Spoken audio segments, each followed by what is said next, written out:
In this episode of bureaucracy this week आज सबसे पहले आपको ललितपुर पुलिस के ऑपरेशन मुस्कान की प्रेरक कहानी से रूबरू कराएंगे, जिसने 392 गुमशुदा लोगों को उनके अपनों से मिलाकर न सिर्फ खुशियों की लौ फिर से जलाई, बल्कि ये भी साबित किया कि इंसानियत और दृढ़ संकल्प से असंभव भी संभव हो सकता है।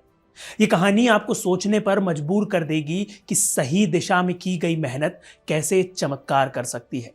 इसके बाद बात होगी आंध्र प्रदेश के नए चीफ सेक्रेटरी के विजयानंद की, जो अपनी दूरदर्शी सोच के साथ क्लीन एनर्जी और इंक्लूसिव ग्रोथ को बढ़ावा देते हुए राज्य को एक नई पहचान देने का सपना देख रहे हैं। साथ ही इस हफ्ते देश भर में हुए बड़े प्रशासनिक फेरबदल पर भी नजर डालेंगे, जिसने शासन को नई ऊर्जा और ताजगी दी है। ये बदलाव केवल सुर्खियों तक सीमित नहीं रहे, बल्कि सिस्टम में एक नया दृष्टिकोण और उम्मीद की झलक भी लेकर गए हैं। नमस्कार, मैं सृजन गिरदोनिया और आप देख रहे हैं हमारा weekly news show bureaucracy this week. हम इस एपिसोड में जो भी न्यूज कवर कर रहे हैं वो सभी लिंक्स आपको डिस्क्रिप्शन में मिल जाएंगी। So now without any further ado, let's begin. Lalitpur police ने 2024 में ऑपरेशन मुस्कान के तहत 392 मिसिंग और अबडक्टेड लोगों को उनके परिवारों से मिलाने में एक उल्लेखनीय सफलता हासिल की। इसमें 104 बच्चे शामिल हैं, जिसमें से 87 लड़कियां और 17 लड़के हैं। इन बच्चों और लोगों को वापस लाने की इस पूरी प्रक्रिया में पुलिस की असाधारण मेहनत और समर्पण झलकता है। इस ऑपरेशन को सफल बनाने के लिए स्वॉट यूनिट, सर्वेलेंस टीम्स और सीसीटीवी फुटेज के साथ साथ ग्राउंड लेवल इंक्वायरीज और टेक्निकल एनालिसिस का सहारा भी लिया गया।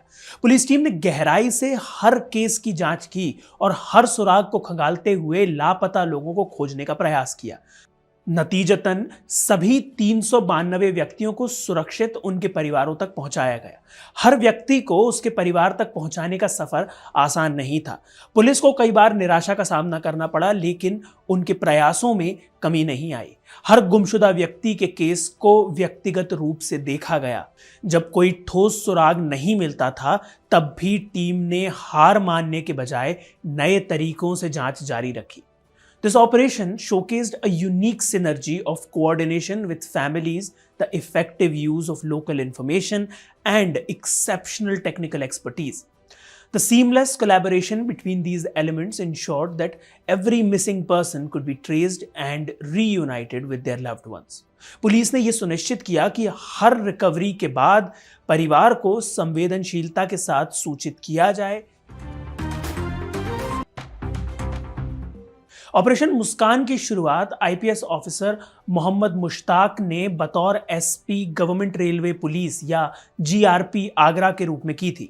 उनका उद्देश्य था उन बच्चों को उनके परिवारों से मिलाना जो शेल्टर होम्स में सालों से अपनी पहचान खो चुके थे। मेरी कॉलीग मुस्कान खंडेलवाल से इस स्टोरी पर बात करते हुए मोहम्मद मुश्ताक ने कहा, हमारी कोशिश थी कि हर बच्चे को उसके घर लौटाया जाए। इसके लिए हमने सबसे पहले शेल्टर होम्स के बच्चों के डिटेल्ड बायोग्राफिकल रिकॉर्ड्स तैयार किए और फिर उनके परिवारों को ढूंढने की मुहिम शुरू की। ये काम इतना आसान नहीं था। कई बच्चों को अपने होम टाउन या परिवार की जानकारी तक नहीं थी, लेकिन पुलिस ने हार नहीं मानी। ग्राउंड लेवल इंक्वायरी और आधार कार्ड डेटा की मदद से हर बच्चे के परिवार तक पहुंचने की कोशिश की गई। मोहम्मद मुश्ताक और उनकी टीम की मेहनत से आगरा में 550 से ज्यादा बच्चों को उनके परिवारों से मिलाया गया, और यह सिर्फ शुरुआत थी। आगरा में सफलता के बाद मोहम्मद मुश्ताक ने इस ऑपरेशन को ललितपुर में भी शुरू किया। यहां भी उन्होंने पुलिस टीम को मेटिकुलस ट्रेनिंग दी और 2 महीनों में 20 बच्चों को उनके परिवारों तक पहुंचाया। जांच के दौरान पुलिस ने पाया कि ज्यादातर बच्चे और लोग इन वजहों से गुमशुदा हुए थे। सबसे पहला था पारिवारिक विवाद, दूसरा घरेलू हिंसा, गरीबी, सोशल मीडिया का असर और पलायन। कई बच्चों ने अपने घर छोड़ने का फैसला किया, लेकिन सही रास्ता ना मिलने पर वे शेल्टर होम्स या अजनबी जगहों पर फंस गए। मोहम्मद मुश्ताक ने जानकारी दी कि ऑपरेशन मुस्कान का दूसरा चरण अब पड़ोसी जिलों में शुरू किया जाएगा। उनकी टीम शेल्टर होम्स में बच्चों का एक एल्बम तैयार कर रही है, जिसमें उनकी जानकारी और फोटो होगी। इससे परिवारों को ढूंढने में और मदद मिलेगी। मोहम्मद मुश्ताक का गोल है कि पूरे स्टेट में ऐसी पहल हो ताकि कोई भी बच्चा अपने परिवार से दूर ना रहे। ऑपरेशन मुस्कान ने न सिर्फ बच्चों और परिवारों को मिलाया, बल्कि समाज में पुलिस के प्रति विश्वास भी बढ़ाया। आज कई जिलों में इस मॉडल को अपनाया जा रहा है। ऑपरेशन मुस्कान सिर्फ एक पुलिस ऑपरेशन नहीं, बल्कि समाज में उम्मीद की लौ जलाने की कहानी है। ये उस जुनून और जिम्मेदारी का प्रतीक है जो ललितपुर पुलिस और मोहम्मद मुश्ताक जैसे अधिकारियों ने दिखाया। आप इस इनिशिएटिव के बारे में क्या सोचते हैं, हमें कमेंट्स में जरूर बताएं। अब हम आगे बढ़ते हैं आज की अगली न्यूज की ओर।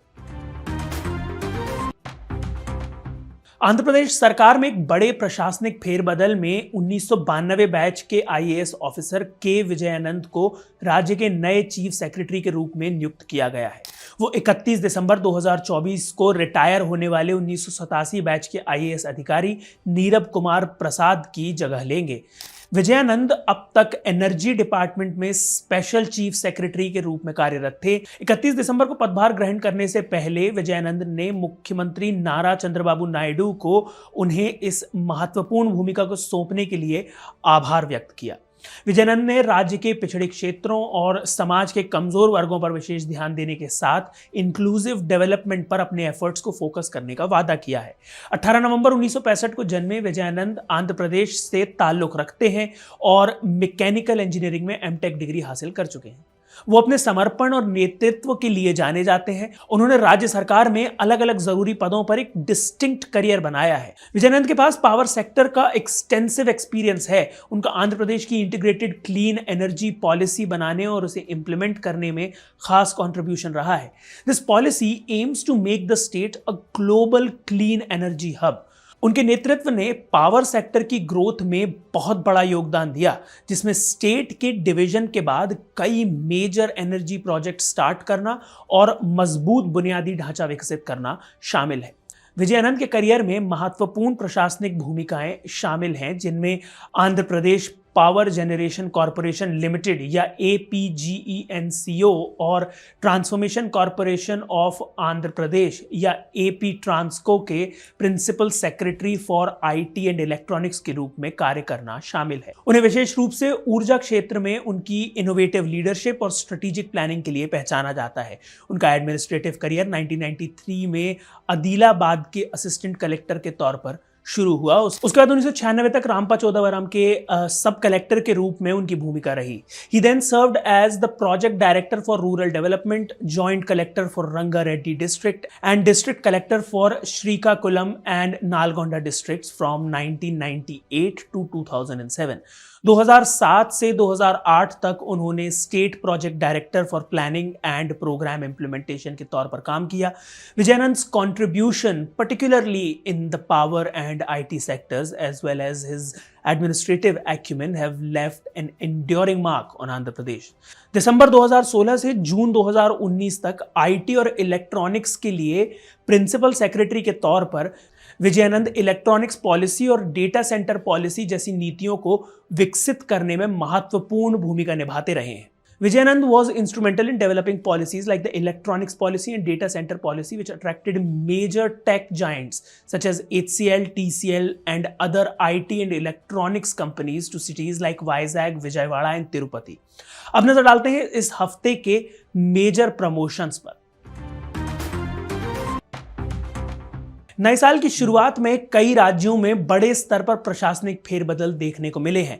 मध्य प्रदेश, तमिलनाडु, गुजरात, राजस्थान और उत्तर प्रदेश जैसे राज्यों में IAS, IPS और IFS अधिकारियों के तबादले और पदोन्नति की घोषणा की गई है।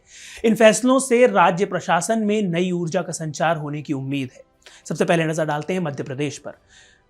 मध्य प्रदेश सरकार ने 82 IAS अधिकारियों को प्रमोशन दिया है, जिसमें 2 अधिकारी डॉक्टर नवनीत मोहन कोठारी और P नरहरी को प्रिंसिपल सेक्रेटरी के पद पर पदोन्नत किया गया है। 2009 बैच के 16 अधिकारियों को सेक्रेटरी पद पर प्रमोट किया गया है। वहीं तमिलनाडु में तमिलनाडु सरकार ने 5 2001 बैच के IAS अधिकारियों TN Venkatesh, P Umanath, Rajendra Ratnu, R लालवेना और R किरलोच कुमार को प्रतिष्ठित प्रिंसिपल सेक्रेटरी ग्रेड में पदोन्नत किया है। वहीं गुजरात सरकार ने 40 आईएएस अधिकारियों को पदोन्नति दी है, जिसमें वात्सल्य वासुदेवा और डी धारा को अतिरिक्त मुख्य सचिव या एसीएस के पद पर पदोन्नत किया गया है। वहीं राजस्थान सरकार ने 28 आईएएस, 45 आईपीएस और 29 आईएफएस अधिकारियों को पदोन्नत किया है। इस सूची में टीना डाबी और उनकी बहन रिया डाबी का नाम भी शामिल है। टीना डाबी को जूनियर एडमिनिस्ट्रेटिव पे स्केल में पदोन्नत किया गया है, जबकि रिया डाबी को जूनियर पे स्केल से सीनियर पे स्केल में प्रमोट किया गया है। प्रवीण गुप्ता और भास्कर आत्माराम सावंत को मुख्य सचिव वेतनमान में पदोन्नत किया गया है। वहीं उत्तर प्रदेश सरकार ने 52 आईपीएस अधिकारियों को प्रमोशन दिया है। दीपेश जुनेजा को डीजी सीबीसीआईडी का पद सौंपा गया है। 2000 बैच के 3 अधिकारियों लक्ष्मी सिंह, प्रशांत कुमार और नीलाब्जा चौधरी को एडीजी पद पर पदोन्नत किया गया है। 2007 बैच के 9 अधिकारियों को डीआईजी से आईजी पद पर पदोन्नत किया गया है। तो वहीं 2011 बैच के 25 अधिकारियों को एएसपी से डीआईजी पद पर पदोन्नत किया गया है।